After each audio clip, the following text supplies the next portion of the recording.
Hello everyone, welcome to the Civil Tax. म उज्जवल गुप्तम हाल म 6 सेममा पुगेँ होइन अब र यसो मैले 5th सेममा पढ्दाखेरि होइन मान्छे गरिब कसरी हुन्छ र धनिक मान्छे धनी कसरी हुन्छ यो बारेमा सोचिरहेको थिएँ है। मेरो एक्जाम भर्खर सकेर म 6 सेममा आएको छु अनि त्यतिखेर मैले एउटा बुक पढेँ। त्यो बुकको नाम मैले बिर्सिसकेँ। त्यो धेरै राम्रो बुक थियो। म त्यसलाई खोजिरहेको छु नेटमा फेरि कि मैले कहाँ पढेँ भनेर होइन। यसो रिल स्क्रोल गर्दाखेरि बुकको नाम आएको थियो त्यतिखेर अनि मैले झ्याप्पो गएर नेटमा अनि सर्च गरेको थिएँ त्यो बुकको बारेमा अनि धेरै नै इन्ट्रेस्टिङ बुक थियो।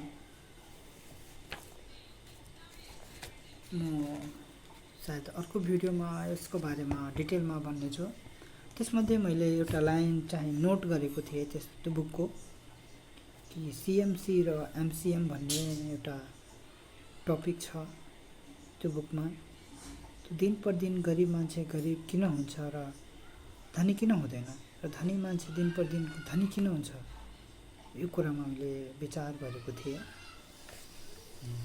जस्तै अब मैले सिएमसीको बारेमा के नोट त्यहाँबाट लिएको थिएँ भने commodity money equal to commodity, commodity money commodity. अनि उस्तै एमसिएम मतलब मनी कमोडिटी मोर मनी।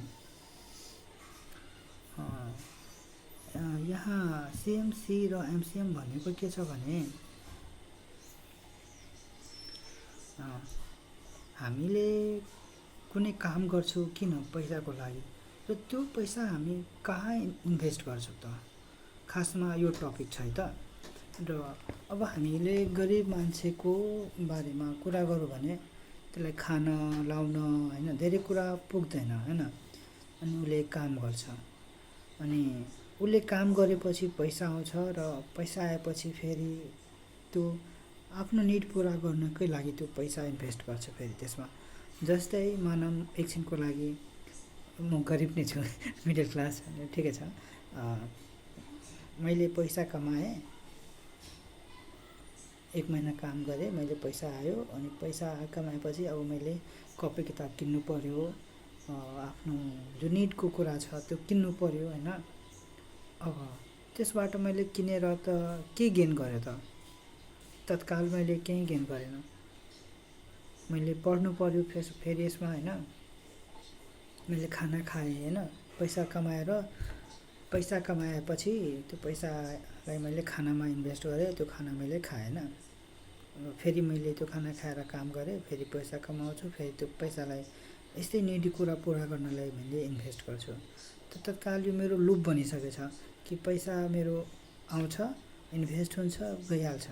त्यो मलाई गेन चाहिँ केही दिँदैन। द्याट्स द सिएमसी होइन, कमोडिटी मनी र कमोडिटी।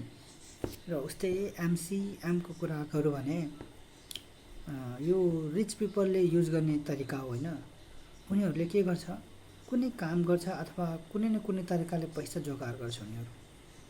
अनि त्यो पैसाले के गर्छ भने त्यो पैसाले उसले पैसा बनाउने कुरामा इन्भेस्ट गर्छ।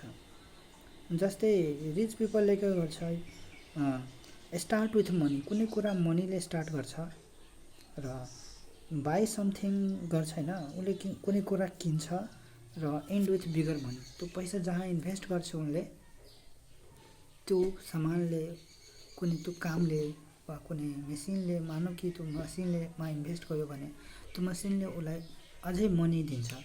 र यस्ता विचार चाहिँ रिच पिपलको हुन्छ, क्यापिटलिस्ट पर्सनको हुन्छ। र सिएमसी भनेको मिडल क्लास फ्यामिलीको हामी जस्तोको हुन्छ। यसैको लागि यो लुपलाई म कसरी तोड्न सक्छु त म सोचिरहेको थिएँ। अत्यन्तै गाह्रो छ। आज म कतै काम पनि गरिरहेको छु, टिचर होइन। अनि त्यहाँबाट पैसा आउँछ भने म आफ्नो निजी कुरामा इन्भेस्ट गर्छु। त्यो इन्भेस्टमेन्ट मलाई गेन केही दिँदैन। त्यसको कारण मलाई अत्यन्तै दुःखी छु है त। तर म सोचिरहेको छु कुनै आफ्नो बिजनेस स्टार्ट गरौँ। जस्तै मेरो कुनै साथीहरू छ होइन, नाम चाहिँ लिँदैन होइन, उनीहरू कतिपय अमेरिका होइन गएर पाइलट बन्ने छन् होइन, कतिपय साथीहरू छ यतै सरकारी जागिर भएको छ होइन, अनि कोही चाहिँ म जस्तै पढि नै रहेको छ, लास्ट इयरमा छ, म अहिले 6 इयरमा भर्खर पुगेको छु होइन।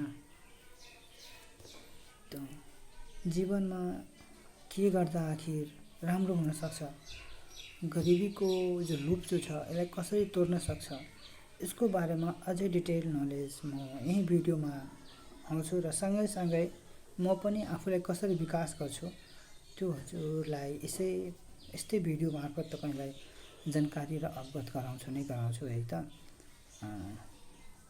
हस् त आजको लागि यति नै।